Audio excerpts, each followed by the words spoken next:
and blunt force injuries.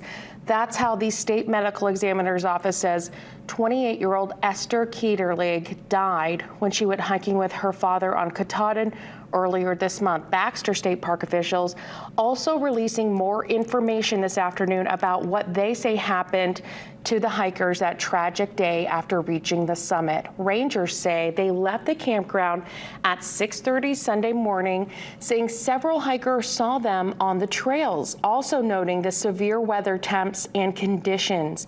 They say after reaching the summit, they left the saddle trail about 3/10 of a mile from the summit, which is where his body was found on Tuesday by the Warden's K-9 team.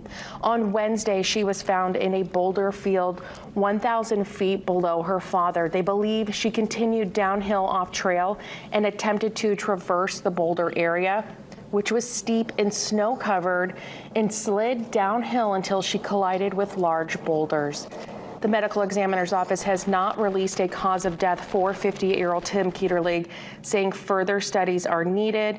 Their family says they are extremely grateful for the response and care of the search teams, and we will bring you the latest updates as they become available.